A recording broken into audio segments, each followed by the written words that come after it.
Hello everyone, welcome back to my channel commerce aspirants. आज के हमारे episode 2 of success stories with Simran में हमारे साथ है एक ऐसी स्टूडेंट जिन्होंने अपनी जॉब के साथ ही साथ उनका एमएच सेट 2021 का एग्ज़ाम क्वालिफाई किया। तो वो है असिस्टेंट प्रोफेसर मेघा कोटक। तो हम जानेंगे आज के एपिसोड में कि मेघा ने एमएच सेट प्रिपरेशन कैसे की, उन्होंने कैसे अपने नोट्स बनाए, कैसे रिविजन किया। Let's start with introduction Megha. नमस्ते, मेरा नाम मेघा अरविंद कोटक है और मैं कारंजा लाड डिस्ट्रिक्ट वाशिम से बिलोंग करती हूँ और मैंने अपनी मास्टर्स ऑर्गेनिक केमिस्ट्री में पूर्ण की है और मैं अपने ही कॉलेज में इन्नानी महाविद्यालय कारंजा में कॉन्ट्रैक्ट बेसिस लेक्चरशिप कर रही हूँ। 2020 में मेरी मास्टर्स कंप्लीट हुई और आफ्टर दैट 1 मंथ मेरा ज्वाइनिंग हुआ और अभी मैंने सेट एग्जाम केमिस्ट्री सब्जेक्ट में ओपन कैटेगरी में विद स्कोर 162 पास आउट किया है। हम ये जानना चाहेंगे कि आपको जो एमएच सेट एग्जामिनेशन है उस बारे में आपको कहाँ से पता चला, या फिर आपके जो फैमिली फ्रेंड्स हैं उन्होंने ये प्रिपरेशन किया है एग्ज़ाम का, तो आपको मेन सोर्स क्या था ये एग्जामिनेशन पता चलने का? देखिए, मेरे फैमिली में तो सारे कॉमर्स बैकग्राउंड से है, सो दे आर ऑल सीए। तो ओह! मुझे ओके। ये तो मुझे इस एग्जाम के बारे में इन माय बीएससी पता चला था कि नेटसेट नाम की कोई एग्जाम होती है, but I was not in search that कि अच्छा मुझे ये एग्जाम देना है। लेकिन जब मैं मास्टर्स में आई, एट दैट टाइम मेरे हेड ऑफ द डिपार्टमेंट ने एक बार हमारा ऐसे मोटिवेशनल लेक्चर लिया था। तो ओके। उन्होंने उसमें नेट और सेट के बारे में हमें इंट्रोड्यूस करवाया था और तब से फिर मेरी इच्छा जागृत थी कि right, we have to go in this field okay, particularly. अच्छा, अच्छा। सो बेसिकली आपको आपके कॉलेज के थ्रू इन्फॉर्मेशन मिला इस एग्ज़ाम के बारे में, राइट? जी ओके, ओके। सो जी जी। सबसे इम्पोर्टेंट क्वेश्चंस जो हम सब स्टूडेंट्स को पूछते हैं, जब आपका रिजल्ट अनाउंस हुआ था एंड आपने देखा कि यू आर क्वालिफाइड, तो what was the feeling, means आप कैसे आपने अपने फैमिलीज को बताया, वो एक्सपीरियंस कैसा था, वो हमारे स्टूडेंट्स से शेयर कीजिए। हाँ, जरूर। तो रिजल्ट के दिन तो मैं थोड़ी बेचैन थी क्योंकि ऑलरेडी हमारा महाराष्ट्र का सेट का रिजल्ट लेट हो गया है, राइट। राइट, तो राइट। सिमरन मैम के चैनल पर अपडेट चल रही थी टेलीग्राम चैनल पर, तो मैं कंटिन्यूअसली उसको सुबह से देख रही थी। And at that time of result शाम को कुछ रिजल्ट लगा, राइट। तो मैं लाइब्रेरी में थी, रीडिंग रूम में मैं पढ़ने गई थी और अचानक से मैंने ग्रुप में देखा तो रिजल्ट आ गया था और ओके। मैंने अपना रोल नंबर डाल के चेक किया साइट पे। तो मुझे नहीं हुआ विश्वास कि ये मेरा ही रिजल्ट है करके। मैंने फिर से लॉगिन किया, फिर से देखा और मैंने जैसे अपन क्वेश्चन पढ़ते हैं ना हाँ, क्वेश्चन हाँ, पेपर हाँ, में, राइट। एक-एक वर्ड ध्यान से मैंने एक-एक लेटर ध्यान से देखा कि अच्छा ये मेरा ही नाम और रोल नंबर है। How sweet. And I was very happy basically. फिर मैंने अपने मम्मा को फ़ोन किया और फिर एचओडी को फ़ोन किया। That was nice feeling. और हाँ, वो एक मतलब नेट, सेट, गेट तीनों के जर्नी में एक पहला रिजल्ट आया ना, तो कहते हैं कि पहला रिजल्ट आने के बाद रात में नींद नहीं आती, तो वैसे ही हुआ मेरे साथ भी। हाँ, और आपका कि कॉन्फिडेंस भी बूस्ट हो गया होगा कि अभी आप जो नेक्स्ट एग्ज़ाम है, जैसे नेट हो गया या गेट हो गया, तो आप उसमें भी आपको एक कॉन्फिडेंस मिलेगा ना, आप कर पाओगे। जी, जी, हाँ, तो फिर वो एक एक बहुत ही अच्छा टाइम था मेरे लिए कि मुझे लगता है कि सारे एस्पिरेंट्स को ये फीलिंग के साथ तो जाना ही चाहिए। एंड आपके फैमिली का क्या रिएक्शन था जब आप घर आए, आपने उन्हें इन्फॉर्म किया? तो मेरी मम्मी तो बिल्कुल, उनके आँख में पानी आ गया क्योंकि कैसा होता है जब हम कोई एग्ज़ाम देते हैं तो वो सिर्फ़ हमारा एग्ज़ाम नहीं होता, हमारे पेरेंट्स भी उसके साथ जाते हैं। जी, जी, जी। टाइम पे खाना देना है, टाइम पे ये करना है, नहीं बेटी का पढ़ने का टाइम है, तो मम्मी भी बेसब्री से रिज़ल्ट का इंतज़ार कर रही थी। तो मम्मी भी बहुत खुश हुई और पापा और भाई भी बहुत ज़्यादा खुश हुए। कि हर एस्पिरेंट को ये खुशी फ़ील होनी चाहिए जब वो क्वालिफ़ाई होते हैं। तो आई गेस जितने भी स्टूडेंट्स आज आपका ये इंटरव्यू देख रहे हैं, स्पेशली केमिस्ट्री जिनका सब्जेक्ट है, तो उन्हें बहुत ज़्यादा एक थोड़ा-सा और पंप मिलेगा कि येस, उन्हें भी क्वालिफ़ाई करना है ताकि वो भी ये फ़ीलिंग का अनुभव कर सकें, राइट? जी, जी, बिल्कुल, बिल्कुल। तो अभी हम थोड़ा-सा स्ट्रैटेजी पार्ट पे चलते हैं कि आपकी स्ट्रैटेजी क्या थी? आपने कैसे अपने आप को इस एग्ज़ामिनेशन के लिए प्रिपेयर किया? आपके सोर्सेज़ क्या थे बेसिकली? ओके, वेल तो टू बी फ्रैंक मेरी जो स्ट्रैटेजी थी वो थोड़ी ट्रायल एंड एरर मेथड की थी। क्योंकि ओके। मेरा न नवंबर 2020 में मेरा मास्टर्स कंप्लीट हुआ, कोविड की वजह से मेरा 4th सेमेस्टर का एग्ज़ाम था वो डिले होता गया, जो ओह, कि ओह, ओह! मई में अच्छा। होना था वो नवंबर में हुआ, राइट? ओके, तो ओके। उसके बाद में मैंने जब मैं 4th सेमेस्टर में थी तब मैंने ऑनलाइन क्लासेस जॉइन किए थे अच्छा। केमिस्ट्री के। तो मेरा जो पूरा 6 से 8 महीना है वो सब्जेक्ट को समझने में गया और नोट्स प्रिपेयर करने में गया। मतलब मैंने एनरोल किया था जनवरी से, बट मैंने क्लासेस लेना शुरू किया मार्च एंडिंग। जब लॉकडाउन लगा तब मुझे विश्वास हुआ कि नहीं, मुझे क्लासेस लेनी चाहिए। और तब से मैंने रियल स्टडी करना शुरू किया और पूरा लॉकडाउन में फिर सब्जेक्ट समझना और क्लास के नोट्स बनाना, यही मेरा काम था। और उस दौरान मेरा फर्स्ट अटेम्प्ट आ गया था। और वो टाइम पे मैंने पेपर 1 को बिल्कुल छुआ भी नहीं था, वो मैंने ऑन टाइम दिया था। तो इस वजह से हुआ ऐसा कि पेपर फर्स्ट अटेम्प्ट में मुझे 16 मार्क्स से मेरा सेट चला गया और ओपन कैटेगरी का कट ऑफ भी थोड़ा हाई आता है। तो स्ट्रेटेजी में मैंने अप्रैल से नवंबर तक 2020 में पूरा नोट्स बनाना प्रेफर किया और टॉपिक को समझना प्रेफर किया। और फिर जब मेरा सेट का रिजल्ट लगा, मार्च अप्रैल में कुछ रिजल्ट लगा, तो मैंने अपना प्रिपरेशन न्यूली स्टार्ट किया। वैसे तो प्रिपरेशन कंटिन्यूएशन में था क्योंकि नेट और गेट के और टीफा पेपर आते थे बीच में। लेकिन जो स्ट्रेटेजिकली प्रिपरेशन है वो मैंने मार्च में रिजल्ट लगने के बाद में 2021 में स्टार्ट किया। तो मैंने वो टाइम पे सोचा कि मुझे पेपर 1 को भी गो थ्रू करना चाहिए। तो तो दैट बेसिकली टाइम मैंने पेपर 1 का 6 मंथ्स पहले जी, आपने बेसिकली आपने 6 महीने पहले, क्योंकि आपका जो एग्ज़ाम था वो सितंबर 2021 को था, राइट? और आप कह रहे हो कि आपने जी, मार्च 2021 से आपका जो रिज़ल्ट अनाउंस हुआ उसके बाद आपने फिर पेपर 1 भी ज़्यादा गौर से पढ़ना स्टार्ट किया, राइट? जी। मैंने पहले देखा भी नहीं था पेपर 1, और जब रिजल्ट अनाउंस हुआ 2020 का उसके बाद में मैंने पेपर 1 को यूट्यूब पे सर्च किया पहले तो, और फिर उसको पढ़ना शुरू किया। और ये जो नोट्स वगैरह बनाए थे, अच्छा। तो मुझे समझ आया कि ये नोट्स बना के कोई फायदा नहीं है। इसको शॉर्ट नोट्स में कन्वर्ट करना पड़ेगा, तब जाके ये नोट्स का फायदा है। क्योंकि इतनी बड़ी नोट्स हम ऑन टाइम पेपर के टाइम पे 1 महीने में नहीं पढ़ पाएँगे, सिलेबस बहुत बड़ा है ना? तो राइट, राइट। सारे चैप्टर्स का हर 5 से 7 पेजेस में शॉर्ट नोट्स बनाकर रखना, ये मैंने अपना मेन मोटिव बना लिया कि हर टॉपिक को अच्छे से पढ़ो, उसके क्वेश्चन सॉल्व करो ज़्यादा से ज़्यादा, और उसके बाद में पूरा टॉपिक अपने इसमें होने के बाद में, मैं पूरा ग्रास्प होने के बाद में उसके शॉर्ट नोट्स बना के रख दो।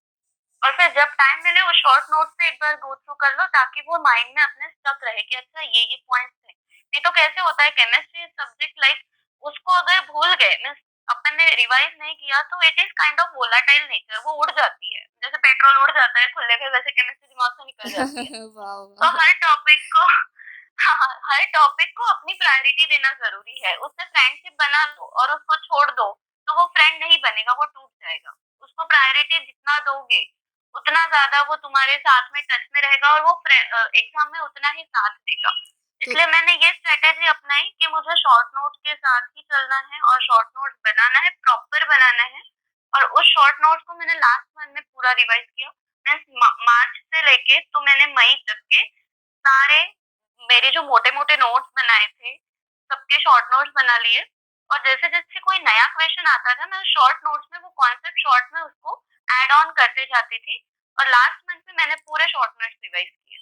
तो बेसिकली आपकी स्ट्रैटेजी ये थी कि जो आपने पेपर 1 पे थोड़ा-सा ध्यान नहीं दिया था, आई इनफैक्ट बिल्कुल ध्यान नहीं दिया था, आपने वो पेपर 1 पे ध्यान देना स्टार्ट किया एंड सेकंड आपने जो नोट्स बल्की नोट्स बनाए थे उसे आपने शॉर्ट कर दिए, ताकि वो आपको रिविज़न के टाइम पे एग्ज़ैक्टली, हेल्प कर सके, राइट? एग्ज़ैक्टली। तो मेघा, पेपर 1 में आपके वीक यूनिट्स मीन्स आपको कौन-सा यूनिट ऐसा लगता था कि आपको थोड़ा-सा ज़्यादा उस पे मेहनत करना होगा? और स्ट्रॉन्ग यूनिट्स, जैसे आपने बस एक बार अगर प्रीवियस ईयर के क्वेश्चंस भी देख लिए तो आपको लग रहा है कि हाँ मैं एग्जाम में इसको आंसर कर पाऊंगी, तो ऐसे यूनिट्स आपके कौन आ, से थे? जी, पेपर वन में तो जो लर्निंग पार्ट था ना वो मुझे बहुत हार्ड लगता था, जैसे कि हायर एजुकेशन फील्ड हो गया, टीचिंग एप्टीट्यूड हो गया और रिसर्च एप्टीट्यूड, ये सारे चैप्टर नए थे हमारे लिए और साइंस बैकग्राउंड को तो ये सब एकदम नया होता है। तो हाँ बिल्कुल। मैंने उनको उनको थोड़ा अच्छे से रीड आउट किया और एक चीज मेरे पास ब्रिजमोहन दाइमा की एक बुक थी, मुझे एक सीनियर ने दी थी, ओके। तो मैंने उससे भी थोड़ा गो थ्रू किया। जी, तो सबसे पहले ये मुझे बहुत हार्ड लगते थे यूनिट, तो मैंने उसको पहले पढ़ लिया और जो हमारे कॉम्प्रिहेंशन और mathematical reasoning aptitude, logical reasoning, data interpretation और आईसीटी, ये जो यूनिट है ये मुझे इजी लगते थे, क्योंकि मैंने एनटीएससी और एनएमएमएस एग्जाम्स दिए थे, तो वो टाइम पे मुझे आइडिया हो गया था कि अच्छा ऐसे ऐसे होता है, it is my part of interest, like aptitude मुझे अच्छा लगता है, तो तो प्रैक्टिकल आपका ये इजी स्ट्रांग था। है और थ्योरी थोड़ा सा वीक है, बेसिकली आप ये कहना चाहोगे? जी, जी, कॉन्सेप्चुअल पार्ट मुझे इजी लगता है और थ्योरेटिकल थोड़ा हार्ड है। Okay okay. और सिमिलरली आप पेपर टू का बता सकते हैं कि वीक कौन से थे यूनिट्स और स्ट्रांग कौन से थे? पेपर 2 में तो देखिए 3 पार्ट्स होते हैं, इनऑर्गेनिक केमिस्ट्री, ऑर्गेनिक केमिस्ट्री और फिजिकल केमिस्ट्री। ओके। तो मेरा जो स्पेशलाइजेशन है वो ऑर्गेनिक केमिस्ट्री से है, तो ऑब्वियसली मुझे फिजिकल केमिस्ट्री जो पार्ट था वो पूरा हार्ड जाता था। अच्छा। जी, तो फिजिकल केमिस्ट्री लाइक मुझे ऐसा डर बैठ गया था फिजिकल केमिस्ट्री का कि नहीं ये न्यूमेरिकल्स वाला और मैथमेटिकल पोर्शन वाला जो पार्ट है, क्योंकि बहुत सारे फॉर्मूले लर्न करने पड़ते हैं और उसमें ऐसे होता है कि ऑर्गेनिक का जनरल ऑर्गेनिक केमिस्ट्री से लेकर तो आखिरी स्पेक्ट्रोस्कोपी, फोटोकेमिस्ट्री, पेरिसाइक्लिक केमिस्ट्री, ये सारे यूनिट एक दूसरे से कनेक्टेड होते हैं, है ना? और अच्छा। ये जो फिजिकल केमिस्ट्री में है, इसमें ऐसा प्रॉब्लम होता है कि हर यूनिट अपने आप में अलग है।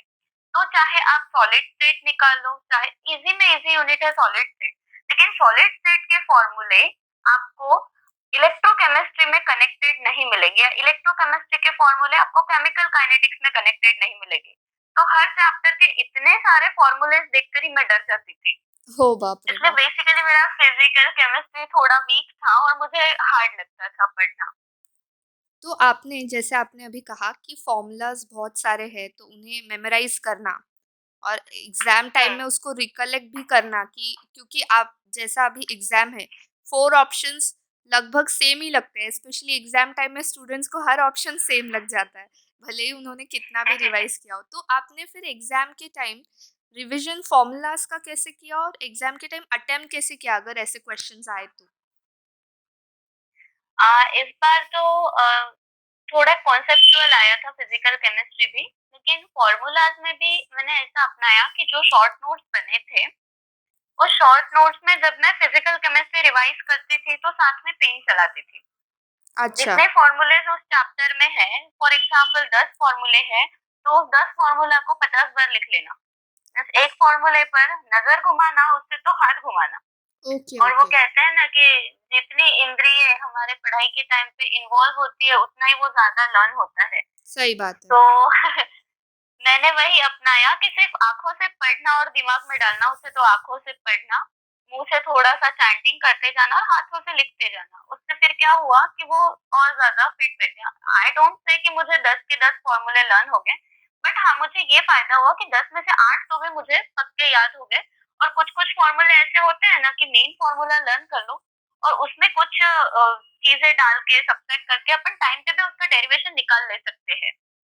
तो इसलिए जो मेन मेन फॉर्मूले होते हैं वो पूरे फॉर्मूले मैंने टिप्स पे कर लिए और फिर कॉन्सेप्ट वाला पार्ट जो था वो थोड़ा दिमाग में रख लिया कि अच्छा इसमें ये ऐड करेंगे, इसमें से ये मल्टीप्लाई कर देंगे तो अपना ये फॉर्मूला भी निकल सकता है, लाइक दैट। ओके, तो सभी स्टूडेंट्स जो अभी ये इंटरव्यू देख रहे हैं मेघा का and they are from chemistry, तो आप ये मेघा ने आपको इनपुट दिया है कि फॉर्मूलाज को सिर्फ पढ़ना नहीं है बट उसे आप बोलना भी है एंड साइमल्टेनियसली आपको नोट भी करना है, तो आपके जो सेंसेस है प्रॉपर वर्क करेगा और शायद आपको 10 में से मे बी 7 फॉर्मूलाज याद रह जाए, राइट? एंड अगर बड़े जी, जी। फॉर्मूलाज आप लर्न कर लेते हो जो मेन फॉर्मूलाज है, तो उसमें से आप डिराइव कर सकते हो जो बाकी के अदर फॉर्मूलाज होंगे। जी। सो ये सबसे अच्छा आपने एडवाइस दिया है स्टूडेंट्स को जो अपकमिंग एग्जाम के लिए अपियर करेंगे। आई एम श्योर बहुत ज़्यादा हेल्पफुल होगा उनके लिए। तो मेघा, बिल्कुल। अभी आप बताइए आपके सोर्सेस क्या थे? जैसे आपने कहा कि आपने एक बुक रेफर की थी पेपर 1 के लिए, राइट? आपके सीनियर जी। से। तो ऐसे ही आपने ऑफलाइन मीन्स जितने बुक्स होते हैं पेपर 1 के हो, पेपर 2 के हो, वैसे आपने बुक्स से ही रेफर किया या आपने कुछ ऑनलाइन यूट्यूब चैनल्स होते हैं या आपने वहाँ से हुँ। पढ़ाई की? तो आपके मेन सोर्सेस क्या थे वो आप बताइए? फर्स्ट ऑफ ऑल मैं पेपर 1 का बताना चाहूँगी। जैसे मैंने बृजमोहन दायमा एक बुक बताई है आपको, तो ये मैंने खुद रेफ़र की है और साथ ही मेरे पास एक यूजीसी एनटीए की अ, मैं आपको 1 मदान की सेकंड बुक के है। लिए रोकना चाहूँगी मेघा। अभी क्वेश्चन्स हो गए हुँ, स्टूडेंट के कि ये जो आपने बृजमोहन की बुक कही है, तो ये सिर्फ़ हुँ। इसमें इंग्लिश कंटेंट है या हिंदी ट्रांसलेशन है या मराठी ट्रांसलेशन है? ये भी आप बता दीजिए। और ये बुक कहाँ एक्चुअली अवेलेबल ये है? जैसे ये ऑनलाइन अगर कुछ ओके। स्टूडेंट्स को ऑनलाइन परचेज़ करना है, क्या वो कर सकते हैं? ये भी आप बता दीजिए। जी, जी। तो मेरे पास जो था वो इंग्लिश मीडियम का बुक था और ऑनलाइन अमेज़न पे मिल जाता है और मदान का भी जो बुक है वो भी मेरे पास इंग्लिश में ही है, बट मैंने मदान का रेफ़र इसलिए नहीं किया क्योंकि उसमें बहुत ज़्यादा थ्योरी मेंशन की है। हमें पीएचडी तो नहीं करना है, हमें एग्ज़ाम क्वालीफाई करना है। राइट, इसलिए राइट। फिर मैंने वो उस बुक को थोड़ा साइड में रखा और वैसे भी वो यूजीसी नेट वालों के लिए बहुत ज़्यादा हेल्पफुल है, ऐसा मुझे ध्यान में आया वो बुक पढ़ते-पढ़ते। तो ये बुक दोनों लैंग्वेज में अवेलेबल है, मराठी और इंग्लिश में। Okay, okay. और साथ में पेपर 1 में मैंने अनअकैडमी का भरत कुमार सर का एक प्लेलिस्ट है, तो वो मैंने फॉलो किया था। ओके। बस इसके ऊपर मैंने पेपर 1 का कुछ नहीं किया। पेपर 2 में तो जैसे मैंने कोचिंग ली थी तो मुझे दैट्स ऑफ नीड नहीं पड़ी किसी बुक की। लेकिन हाँ, फिर भी जैसे सब लोग बोलते हैं कि केमिस्ट्री के लिए क्लेडेन तो पढ़ना ज़रूरी है, कैरोथेस पढ़ना ज़रूरी है, अजय कुमार की बुक इनऑर्गेनिक के लिए पढ़ना ज़रूरी है, पीएचडी फिजिकल के लिए ज़रूरी है। ये एक स्टैंडर्ड बुक लिस्ट है, राइट? लेकिन मैं सही बताऊँ तो मैंने इसमें से एक भी बुक नहीं पढ़ी है। ओह मैंने वाओ! सिर्फ क्लेडेन की बुक अभी बहुत क्लेडेन से की बुक स्टूडेंट्स लाइब्रेरी से रिलैक्स ला हो गए कर रखी। होंगे। आपका ये सेंटेंस सुन के वो बहुत ज़्यादा रिलैक्स हो गए होंगे। मैंने क्लेडेन का बुक लाकर रखा लेकिन वो इतना बड़ा बुक बुक था वो ग्रंथ के जैसा कि मैं डर गई वो बुक देखकर और मेरे से नहीं हुआ और इतने कम समय में क्योंकि मेरा कोचिंग का टाइम खत्म हुआ और उसके बाद में कुछ ही रिजल्ट आने के बाद कुछ ही महीने मेरी एग्जाम था, तो it is not practically possible कि 2 महीने में हम इतना बड़ा बुक पढ़ पाए, सही बात है है। ना? तो राइट, देखिए कैरोथेस बुक और क्लेडेन के कुछ कुछ जो मेन चैप्टर्स है इसके यूट्यूब पे वीडियोस हैं उसके सॉल्व प्रॉब्लम्स के। अच्छा, तो जे केमिस्ट्री के चैनल पे कैरोथेस के चैप्टर वाइज वीडियो सॉल्यूशंस है, तो वो मैंने एक प्लेलिस्ट देखी थी और उसके बाद में ये क्लेडेन का जो बुक है क्लेडेन के भी बुक के कुछ चैप्टर्स उन्होंने यूट्यूब पे पढ़ा कर रखे हैं बट मैंने वो कुछ गो थ्रू किए नहीं। लेकिन हाँ, मैंने हाउस क्राफ्ट का एक बुक है अच्छा, उसको देखा था, उसका पीडीएफ मेरे पास है। तो हाउस क्राफ्ट का इनऑर्गेनिक का बुक मैंने देखा था, एक स्टैंडर्ड बुक है और वो मुझे बहुत हेल्पफुल रहा इनऑर्गेनिक के कॉन्सेप्ट ज़्यादा बिल्डअप करने में। और साथ में एक बुक का पीडीएफ था, keynotes in organic chemistry by Andrew Parson करके, ये फॉरेन ऑथर का बुक है। तो ये भी ऑर्गेनिक के बेसिक कॉन्सेप्ट बिल्डअप करने के लिए मैंने लॉकडाउन में पढ़ा था। अच्छा। और तो बस ये जो बुक आपने जैसे बताई है जो फॉरेन के ऑथर का है, ये भी ऑनलाइन आपने परचेज़ किया या आपके लाइब्रेरी में अवेलेबल था या ऐसा कुछ?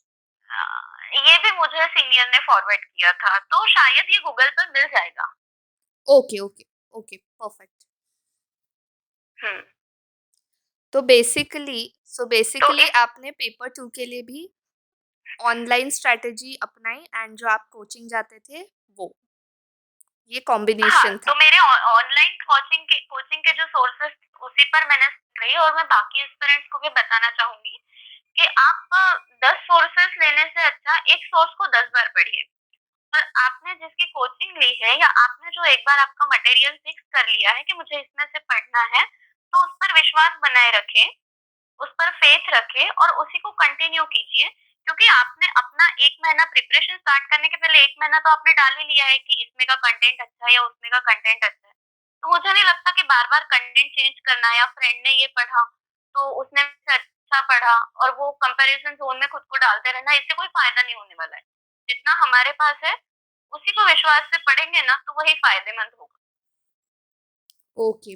और एक क्वेश्चन मेघा आपके लिए, जैसे अभी बहुत से स्टूडेंट्स पैंडेमिक में ऑनलाइन प्रेफर कर रहे थे क्योंकि कोचिंग ऑब्वियसली बंद हो चुका था, प्रॉपर स्केड्यूल नहीं हो रहा था क्लासेस, तो बहुत से स्टूडेंट्स का ऐसा था कि हम ऑनलाइन करेंगे, बट क्योंकि कुछ कुछ प्लेटफॉर्म्स बजट फ्रेंडली नहीं होते हैं, तो फिर उनका ऐसा है कि हम एग्जैक्टली करें क्या, सिर्फ ऑफलाइन कोचिंग या बुक्स पे डिपेंड करके सेल्फ स्टडी करें, या फिर ऑनलाइन जैसे प्लेटफॉर्म्स है वहाँ पे अप्लाई करें, या यूट्यूब पे जो आपके सब्जेक्ट टू रिलेटेड जितनी भी चैनल्स होंगे बस उसी को फॉलो करके they will be able to qualify. तो इस पे थोड़ा-सा आप क्लैरिटी दीजिए। देखिए, गारंटेड मैं कह सकती हूँ कि 6 महीने के अच्छे प्रिपरेशन निकल जाता है, लेकिन उसके लिए प्रॉपर गाइडेंस भी होना ज़रूरी है। तो अगर कोई बच्चे ऑनलाइन कोचिंग या ऑफलाइन कोचिंग अफोर्ड नहीं कर सकते, बराबर है, बहुत ज़्यादा पैसा उसमें जाता है, राइट। तो जो हमारे पास यूट्यूब पे कंटेंट अवेलेबल है ना, वो एम्पल है, बहुत सारा कंटेंट अवेलेबल है। लेकिन वो शुरू करने से पहले एक छोटी-सी मेहनत सारे एस्पिरेंट को करनी पड़ेगी कि आपको प्रीवियस ईयर क्वेश्चंस जो है ना, वो हर chapter wise previous year question निकाल कर उसमें जो कॉन्सेप्ट पूछा है, वो किस चैप्टर का कॉन्सेप्ट है, उसको चैप्टर वाइज कैटेगरी में डिवाइड कर लीजिए। और मैं बताती हूँ कि हर चैप्टर के 15 के नीचे कॉन्सेप्ट होंगे, 10 से 15 कॉन्सेप्ट हर चैप्टर के रिपीट रिपीट पूछे जाते हैं। तो आपको क्या करना है कि एक चैप्टर के 10 से 15 कॉन्सेप्ट आपने लिख लिए और इस 10 से 15 कॉन्सेप्ट पर आपको वर्क करना है। अभी आपको क्लेडेन का बुक पढ़ने का बोला, तो क्लेडेन का बुक भी हम पूरा तो नहीं पढ़ेंगे। क्लेडेन के बुक के कुछ चैप्टर के कुछ कॉन्सेप्ट आपको एग्जाम में पूछते हैं, है ना? तो हमें बस वो देखना है कि ये कॉन्सेप्ट है। जैसे कोऑर्डिनेशन केमिस्ट्री का है जॉन टेलर डिस्टॉर्शन। तो जॉन टेलर डिस्टॉर्शन पे बहुत सारे वीडियोस यूट्यूब पे अवेलेबल है। तो ओके। आपके पास एक लिस्ट आ गई कि मुझे ये कॉन्सेप्ट पढ़ना है। बस उसको डालिए यूट्यूब पे और सीधा डालना Jahn Teller distortion CSIR NET. Okay, उसके बहुत सारे वीडियोस आ जाएंगे। आपको जिस टीचर का पसंद आए 2-2 मिनट देखकर फॉरवर्ड करके जिस टीचर से आप कंफर्टेबल हो उसको देख लीजिए, नोट्स बना लीजिए, कॉन्सेप्ट रेडी। वाओ! इस तरह से अगर परफेक्ट। हर बच्चे करेंगे, इस तरह से हर बच्चा अगर करेगा और उसके बाद में देखिए टेलीग्राम चैनल से और ऑनलाइन भी आपको प्रैक्टिस पेपर्स बहुत सारे मिल जाते हैं। तो एक कॉन्सेप्ट आपने बिल्डअप किया और उससे रिलेटेड 10 से 12 क्वेश्चन जो प्रीवियस ईयर में आए हैं उसको आपने सॉल्व कर लिए। मैं गारंटी दे सकती हूँ कि आपका वैसा जो कॉन्सेप्ट बिल्डअप हुआ है उसको उस तरह से रेडी करने के बाद में 3-4 बार रिवाइज करने के बाद में उससे रिलेटेड जो भी आपको टॉपिक आएगा फाइनल एग्जाम में वो आप डेफिनेटली सॉल्व कर पाएंगे। इस तरह से अगर रेडी किया तो हर एस्पिरेंट पूरा एग्ज़ाम मतलब पूरा जो सिलेबस है वो कवर कर सकता है सेल्फ। ओके, तो आपका इन शॉर्ट ये कंक्लूजन है सभी स्टूडेंट्स के लिए कि जो अगर अफोर्ड नहीं कर पा रहे हैं ऑनलाइन प्लेटफॉर्म्स पे करके पढ़ना, तो they can go for offline also, और वो लोग यूट्यूब की हेल्प से भी अपना जो पेपर है वो इजीली क्वालिफाई कर सकते हैं। डिपेंड करता है कि वो कॉन्सेप्ट्स किस तरह से सर्च कर रहे हैं। जैसे अभी आपने कहा कि आपको यूट्यूब पे ये नेम डालकर सर्च करना है, थोड़ा-सा स्पीड बढ़ाकर देखना है और नोट डाउन करना है, हुँ, राइट? बिल्कुल, एंड टेलीग्राम और जैसे बिल्कुल, अदर बिल्कुल। सोर्सेज़ है, वहाँ पे आपको पीडीएफ्स भी इज़िली अवेलेबल हो जाते हैं। सो उसके हेल्प से भी हुँ, आपका ये एग्ज़ाम क्वालिफाई होना इज़ पॉसिबल। और मैं आपको यहाँ पे और एक चीज़ मेंशन करना चाहूँगी कि कुछ-कुछ बच्चों का एक दिल में हो जाता है कि नहीं मुझे तो यही बुक से पढ़ना है।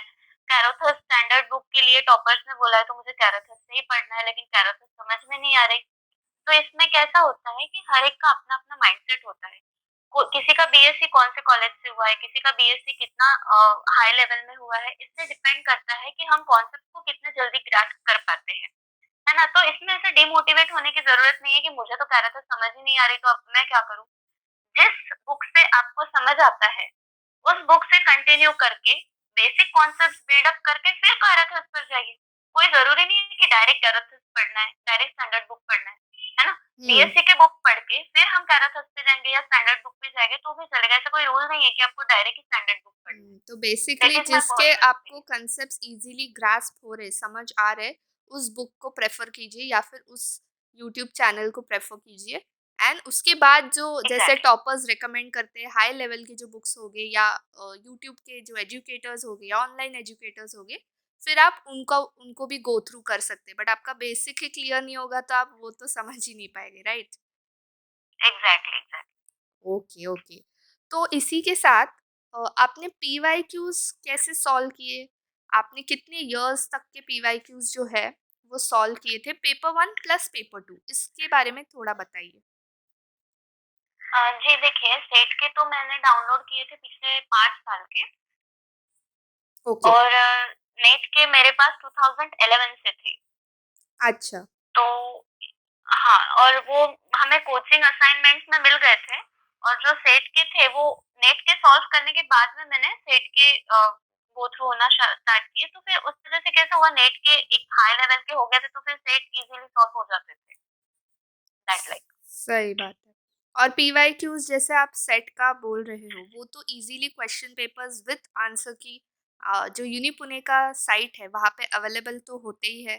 उसमें तो उन्हें ज़्यादा जी। सर्च करने की भी ज़रूरत नहीं है। हाँ, पहले हाँ। एनालिसिस करने के टाइम पे सिर्फ क्वेश्चन से गो थ्रू करना है, तब सॉल्व करते नहीं बैठना है। लेकिन पूरा सिलेबस हो जाने के बाद में मैं तो कहूँगी कि ज़रूर हर एस्पिरेंट ने एटलीस्ट पिछले 3 साल के 4 साल के पेपर पूरे सॉल्व करके देखना चाहिए, ताकि हम वो एग्ज़ाम से यूज़्ड टू हो जाए। ओके, तो आपका क्या पॉइंट ऑफ व्यू है कि पीवाईक्यूज़ जब आप सॉल्व करते हो, तो कितना परसेंट वो हेल्प करता है आपके करंट एग्ज़ामिनेशन में? मीन्स जब आप पेपर देने जाओगे, तो पीवाईक्यूज़ आते हैं, नहीं आते हैं, इनडायरेक्टली पीवाईक्यूज़ रिपीट होते हैं या फिर इतना हेल्पफुल नहीं है? जी, मैं तो ये कहूँगी कि 70 टू 80% पीवाईक्यूज़ जो है, वो मुझे एग्ज़ामिनेशन में हेल्प किए हैं और सबको कर सकते हैं, क्योंकि कॉन्सेप्ट जो है वो तो घूमने वाला नहीं है। H2O का फ़ॉर्मूला इंडिया में वही है, अमेरिका में भी वही है ना? तो राइट, राइट। कॉन्सेप्ट जो है वही वही घुमा-फिरा कर, अगर पिछली बार आपको मैच द पेयर में पूछ लिए होंगे, तो इस बार चूज़ द करेक्ट स्टेटमेंट या इनकरेक्ट स्टेटमेंट में वही कॉन्सेप्ट पूछेंगे, है ना? तो घुमा-घुमा कर क्वेश्चन का टाइप बदल-बदल कर वही कॉन्सेप्ट पूछा जाता है। ओके, तो आपका ये एडवाइस होगा कि students should go for PYQs, उन्होंने पीवाईक्यूज सॉल्व करने चाहिए क्योंकि बहुत ज़्यादा कंसेप्ट क्लैरिटी में भी उनके लिए हेल्पफुल रहेगा। हेल्पफुल रहेगा, बिल्कुल, बिल्कुल। Perfect, perfect. तो मेघा, जैसे कि ये आपका फर्स्ट अटेम्प्ट नहीं था, राइट? आपने फर्स्ट अटेम्प्ट में क्वालिफाई नहीं किया, तो बहुत जी। से स्टूडेंट्स जो है वो एकदम से मायूस हो जाते हैं। कभी कभी ये भी सोचते हैं कि नहीं, अब हम दोबारा से तो ट्राई भी नहीं करेंगे क्योंकि फर्स्ट में नहीं हुआ है तो सेकंड में क्या ही होगा। तो आप उन स्टूडेंट्स को क्या हुँ, एडवाइस देना चाहेगी कि आपने तो देखो फर्स्ट अटेम्प्ट में नहीं हुआ बट आपका नेक्स्ट अटेम्प्ट में हो गया, तो क्या मोटिवेशन था? आपने अपने जो मिस्टेक्स हुँ। थे प्रीवियस अटेम्प्ट में, वो आपने कैसे करेक्ट किए इस अटेम्प्ट में? ओके। तो मोटिवेशन तो ये था कि मेरा बेसिकली टीचिंग जो है ये मुझे बहुत पसंद है और ओके, लेक्चरशिप करना है, ये मेरा इनर मोटिवेशन था। इसलिए कुछ भी हो जाए मुझे सेकंड अटेम्प्ट में क्रैक करना। और रही बात डेवलप करने की पिछले एग्ज़ाम से इस एग्ज़ाम में, तो मैंने जो मिस्टेक्स एनालाइज़ की उसमें ये था कि मेरी फिज़िकल केमिस्ट्री में थोड़ी प्रैक्टिस कम पड़ी थी। एंड उसमें अच्छा, ऐसे होता है कि फॉर्मूला लर्न करना इतना ही इम्पोर्टेंट नहीं होता, तो फॉर्मूला अप्लाई कैसे करते हैं इसमें भी थोड़ा हमें ध्यान देना पड़ता है। तो ऑर्गेनिक और इनऑर्गेनिक में मुझे दैट्स ऑफ ऐसा कुछ प्रॉब्लम नहीं आया, बट फिजिकल केमिस्ट्री में मेरा एप्लीकेशन पार्ट जो था वो मेरा वीक था, इसलिए मैंने उस पर वर्क किया। और दूसरा थोड़ा टाइम मैनेजमेंट में ध्यान दिया, क्योंकि कभी कभी कैसा होता है, सेट का जो मैंने एक दो पेपर सॉल्व किए उसमें लेंदीनेस आ गया था, तो क्वेश्चन पढ़ने में और समझने में ही जो टाइम चला जाता है, उस पर भी मैंने थोड़ा वर्क किया कि 3 घंटे का अगर पेपर है तो उसको मैंने ढाई घंटे में सॉल्व करने का ट्राई किया। तो मैंने थोड़ा टाइम मैनेजमेंट पर भी इस बार वर्क किया था। That like. अच्छा। तो पेपर 1 का तो आपने इनिशियली हमें बताया था कि आपने फर्स्ट अटेम्प्ट में ज़्यादा उस पर ध्यान नहीं दिया था, फ़ोकस नहीं किया था। तो रिज़ल्ट्स के बाद आपने जी पेपर 1 पे वर्क करना स्टार्ट किया, राइट? जी तो जी। अगर आपको याद हो कि आपका लास्ट अटेम्प्ट जो था, प्रीवियस अटेम्प्ट, वो आपका हम्म। कितने मार्क्स या कट ऑफ से रह गया और इस अटेम्प्ट में आपका कट ऑफ के कितना ऊपर गया है? तो इससे स्टूडेंट्स को थोड़ा-सा बूस्ट मिलेगा। जी, पिछले बार मेरे मार्क्स थे 140 और कट ऑफ कुछ लगा था 156 पॉइंट या 158 पॉइंट समथिंग लगा था, तो 16 या 18 मार्क्स से मेरा रह गया था पेपर। General category, right? और जनरल जनरल मेरा ओपन कैटेगरी आता है और इस बार भी 158 पर कट ऑफ लगा है और मुझे 162 मार्क्स मिले हैं। तो इससे स्टूडेंट्स को ज़्यादा से ज़्यादा मोटिवेशन मिलेगा कि ऐसा नहीं है कि फर्स्ट अटेम्प्ट में आपका अगर नहीं हो पा रहा है तो सेकंड में आप करोगे तो डेफिनेटली होगा ही होगा, अगर आपने एनालाइज किया ठीक से कि आपने क्या मिस्टेक्स किए थे। अगर आप एनालाइज ही नहीं कर रहे हो एंड डायरेक्टली आप सेकंड अटेम्प्ट भी दे रहे हो विदाउट एनालाइजिंग कि आप कहाँ वीक पड़ रहे थे, तो फिर शायद वो काम नहीं करेगा, राइट? बिल्कुल। और ऐसा ज़रूरी नहीं है ना कि सबका फर्स्ट अटेम्प्ट में निकल ही क्या फर्स्ट अटेम्प्ट में नहीं निकला, तो हम क्यों हमारे दिल को छोटे बच्चे के जैसे ट्रीट नहीं कर सकते? वेट नहीं हुआ, अगले बार निकाल लेंगे लेकिन हाँ, अगले बार पूरा 100% देंगे। मैं डेफिनिटली कहती हूँ अगर फर्स्ट अटेम्प्ट में नहीं निकला है, तो कहीं न कहीं हमारे मेहनत में कमी रह गई है। तो उस कमी को अगर हम भर निकालें, तो काम हो जाता है। हमारे मेहनत का जवाब हम खुद ही दे सकते हैं कि whether I had done 100% work on my studies, yes और no. If answer is no, no 0.5% में मेरी मेहनत कम पड़ गई है, तो फिर वो हमको डिमोरलाइज नहीं करेगा, है ना? और अगर हमने खुद को बूस्ट अप कर दिया कि नहीं मैंने तो किया था बट नहीं हो पाया, तो that will definitely demoralise ourselves. Answer is within us. अब हम जाएंगे नेक्स्ट क्वेश्चन पे जहाँ पर सबसे सबसे ज़्यादा ध्यान स्टूडेंट्स ने देना चाहिए बट वो नहीं देते हैं कि नोट्स एकदम अप टू द पॉइंट बनानी चाहिए, क्रिस्प होने चाहिए एकदम, बल्कि notes will not help you. तो इस पे आप थोड़ा सा जी गाइड कीजिए। देखिए, नोट्स तो बल्कि होना नहीं है पहली बात। और मैं तो ये कहूँगी मेरा पर्सनल एक्सपीरियंस है कि व्हेन जब हम फर्स्ट टाइम पढ़ते हैं, तो हमको सारी चीज़ें इम्पोर्टेंट लगती है। तो वो टाइम पे कैसा होता है कि अगर कोई बच्चा सेल्फ प्रिपेयर कर रहा है, तो उसने फास्ट में एक बार कॉन्सेप्ट्स को गो थ्रू करने के बाद में नोट्स बनाने चाहिए। और अगर कोई कोचिंग ले रहा है, तो उसको तो फिर साथ-साथ में इम्पोर्टेंट चीज़ें मिल ही जाती है ना? तो फर्स्ट रीडिंग में ही नोट्स बनाना ज़रूरी नहीं है। फर्स्ट रीडिंग में पहले समझ लीजिए, इम्पोर्टेंट पॉइंट्स जो है उसको या तो बुक में हाइलाइट करके रख दीजिए, या तो कहीं नोट डाउन करके रख दीजिए कि ये पॉइंट जो है मुझे इम्पोर्टेंट लग रहा है। सेकंड रीडिंग में मैं आपको कहूँगी कि सेकंड जब आप वो कॉन्सेप्ट सेकंड टाइम पढ़ेंगे, तो आपको उसका 50% अनइम्पोर्टेंट लगना शुरू हो जाएगा, क्योंकि वो टाइम पे आपने प्रीवियस ईयर क्वेश्चन को और जो कॉन्सेप्ट है उसको साथ-साथ देखा होगा। है ना? तो हर चीज़ इम्पोर्टेंट नहीं होती है। एग्ज़ाम ओरिएंटेड नोट्स बनाना, ये हर एस्पिरेंट के लिए ज़रूरी है। मैंने पहले भी कहा था कि हमको उस चैप्टर में या उस टॉपिक में पीएचडी नहीं करना है ना? तो वो बल्कि नोट्स बनने के बाद में भले ही वो बल्कि है, वो बल्कि इसलिए है क्योंकि उसको हमने हर चीज़ एक्सप्लेन करने के लिए एग्ज़ाम्पल उसमें मेंशन किया है। तो हम ऐसा कर सकते हैं कि शॉर्ट नोट्स में सिर्फ जितना कॉन्सेप्ट है, या हमने कोई निमोनिक बना के रखा है हमारा किसी चीज़ को लर्न करने के लिए, तो उसको भी हम शॉर्ट नोट्स में मेंशन कर लें। और रिवीजन जो है वो एक नोट की, जो हमारी एक शॉर्ट नोट्स है, उसकी मिनिमम 3 रिवीजन तो होनी ही चाहिए। मैक्सिमम तो जितनी हो सके उतनी अच्छी है। बट आई मस्ट प्रेफर कि 3 रिवीजन अगर हो जाए ना, तो as our brain chemistry 3 revision में हमारा ब्रेन बहुत सारी चीज़ों को याद कर लेता है, और ब्रेन के भी थोड़े साइड से चलें, तो एक बार लर्न कर लिया तो ब्रेन को वो चीज़ इम्पोर्टेंट नहीं लगेगी, बट बार-बार हम उस चीज़ को ब्रेन में फीड करते रहेंगे, तो ब्रेन को भी समझ आएगा कि नहीं ये इम्पोर्टेंट है, इसलिए तो ये बार-बार पढ़ा जा रहा है, तो मुझे याद रखना है। So that can also help that aspirant to learn. I think so.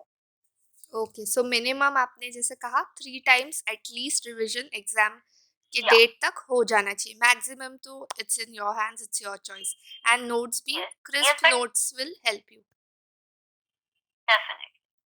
Okay, so जैसे अभी आपने रिवीजन और नोट्स का कहा, थोड़े और कुछ आपके पर्सनल एक्सपीरियंस से कुछ टिप्स हो गए, या आप कुछ 1-2 लाइन्स स्टूडेंट्स के लिए, स्पेशली जो केमिस्ट्री सब्जेक्ट्स के थ्रू अपीयर करने वाले हैं, उनके लिए कुछ मैसेज देना जी। चाहेगी? ऑल्सो आपने जैसे क्वालिफ़ाई किया है एग्ज़ाम, तो क्या आप भी स्टूडेंट्स को ऑनलाइन प्लेटफ़ॉर्म जैसे कि यूट्यूब हो गया या कोई और एजुकेशनल प्लेटफ़ॉर्म है, वहाँ पर आप अपना कोर्स स्टार्ट करने का सोच रही है फॉर केमिस्ट्री, तो आप ये भी थोड़ा शेयर कीजिए?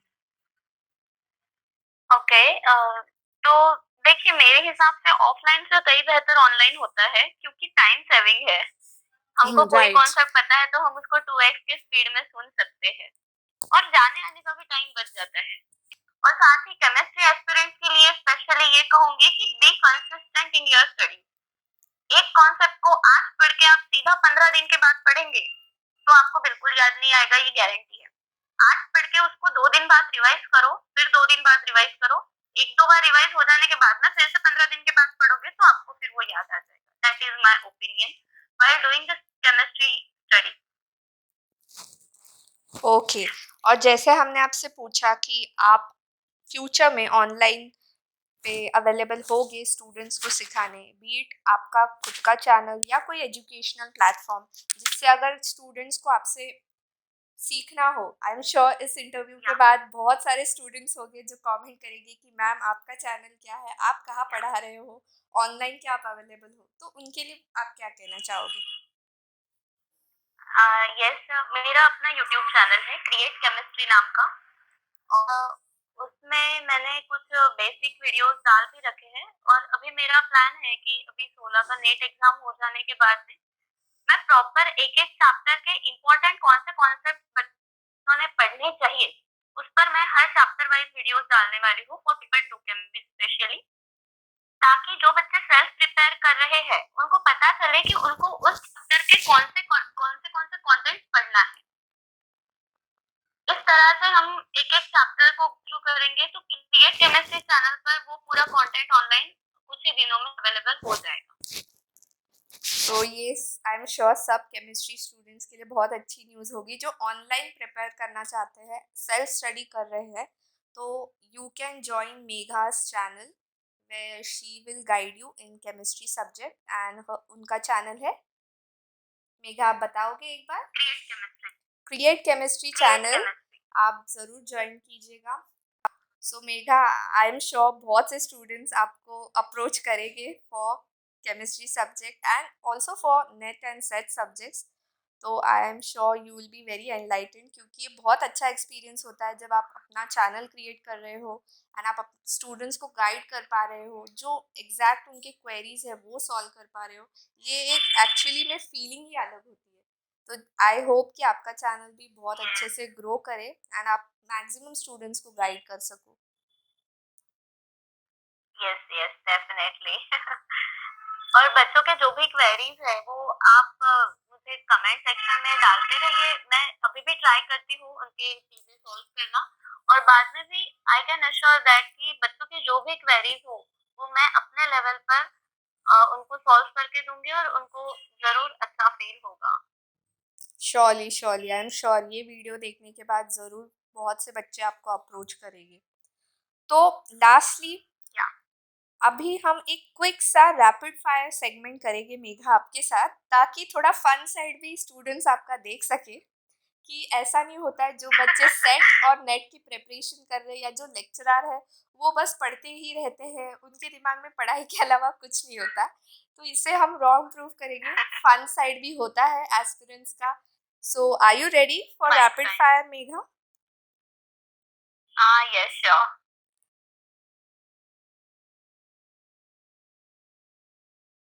सो फर्स्ट क्वेश्चन है, ऑनलाइन शॉपिंग और shopping in store? Definitely online shopping से टाइम बच जाता है। Okay cool. स्कूल या college, best time spent? School, क्योंकि वो एक इनोसेंस, चाइल्डहुड इनोसेंस जो है वो मैं हमेशा याद करके अपने में बनाए रखना चाहती हूँ। एंड नेक्स्ट इज पानी पूरी या samosa, your favourite snack? Pani puri. See the future और चेंज द पास्ट, इसमें से आप क्या करना चाहोगे?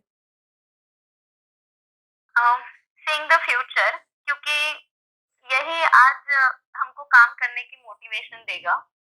इंस्टाग्राम या फेसबुक, आप कौन सा प्रेफर करते हो app for your social media networks? Instagram. Oh wow! तो आप भी रील्स बनाते हो? हाँ, बिल्कुल, रील्स बनाना तो मेरा फेवरेट है। Oh wow! सी सो जो स्टूडेंट्स को ऐसा लगता है कि अरे यार क्या प्रोफेसर बनने के बाद लाइफ बोरिंग हो जाएगी, सिर्फ पढ़ना है, पीएचडी की तैयारी करनी है, ऐसा नहीं है। प्रोफेसर्स भी बहुत सा फन करते हैं। सो यस, हाँ, मेघा ऐसा इज कोई द बुक में एग्जाम्पल। लिखा नहीं है कि प्रोफेसर से फन नहीं करना चाहिए। Exactly exactly. So the last question is comedy या हॉरर मूवीज?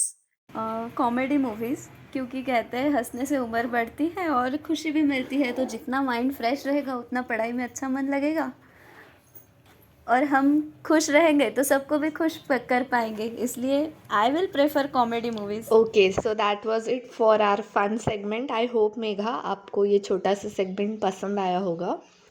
सो जाने से पहले आप स्टूडेंट्स को क्या मैसेज देना चाहेंगे मेघा? मैं सबको ये मैसेज देना चाहूँगी कि खुद पर विश्वास रखिए और अपने अपने पास जो कंटेंट है उस पर विश्वास रखिए और कंसिस्टेंटली पढ़ते जाइए। ये थोड़ा थोड़ा रोज़ पढ़ के आपका एक दिन इतना सारा सिलेबस कवर हो जाएगा कि आपको पता भी नहीं चलेगा। बस कंसिस्टेंसी एंड पेशेंस। जब भी ऐसे लगे कि नहीं हो पा रहा है, कोई मोटिवेशन नहीं मिल रहा है, खुद को बोलते जाइए, just like chanting, be consistent, be patient, everything will be good. और मैं आपको कहना चाहूँगी कि कॉमर्स एस्पिरेंट चैनल मैंने देखा था अभी कुछ सेट एग्ज़ाम के पहले ही, तो बहुत अच्छे उसमें वीडियोस आते हैं। लाइक किसी एग्ज़ाम से रिलेटेड अगर आपको अपडेट चाहिए तो उसमें मिल जाता है और एक एक क्लैरिटी के साथ में चीज़ें एक्सप्लेन की जाती है। तो मुझे चैनल बहुत अच्छा लगा and I will again thanks to you ma'am कि आपने मुझे अपॉर्चुनिटी दी यहाँ पर अपने व्यूज़ शेयर करने की। Thank you so much for giving me this platform to share my views. Definitely बहुत सारे बच्चों को हेल्प हो सकती है और मुझे खुशी होगी कि ज़्यादा से ज़्यादा बच्चे अगर इसमें क्वालिफाई कर पाए और अपना करियर बना पाए, तो that will be very nice. Being as a teacher जितने बच्चे क्वालिफाई होंगे तो उतना अच्छा लगेगा। Thank you so much and best of luck to all the aspirants. So thank you so much. Thank you once again, Megha, for doing this interview with us on our channel Commerce Aspirants. To all those students, सभी students जो इस channel पे new हैं, उनको बताना चाहेंगे कि हमारे चैनल पे हम MHSET और UGC नेट का प्रिपरेशन करवा रहे हैं for paper 1 and for paper 2 in subject commerce. तो अगर आपने हमारे वीडियोस नहीं देखे हैं तो आप जाके हमारे वीडियोस चेकआउट कर सकते हैं। कोर्स हमने स्टार्ट कर दिया है और नेक्स्ट वीक से रेगुलर वीडियोस भी पोस्ट किए जाएंगे, तो मेक श्योर आप वो सारी वीडियोस चेक कर रहे हो। Best of luck to all the commerce aspirant viewers also and chemistry aspirants also. So हम मिलेंगे नेक्स्ट वीक में हमारे थर्ड एपिसोड में एक नए स्टूडेंट के साथ और देखेंगे उन्होंने उनकी प्रिपरेशन कैसे की है। जो नए स्टूडेंट्स हैं, मेक श्योर आपने चैनल को सब्सक्राइब किया है, वीडियो को लाइक करना ना भूलिएगा, कमेंट कीजिए आप और कौन से सब्जेक्ट के इंटरव्यूज देखना चाहोगे। Till then take care, bye, have a nice day.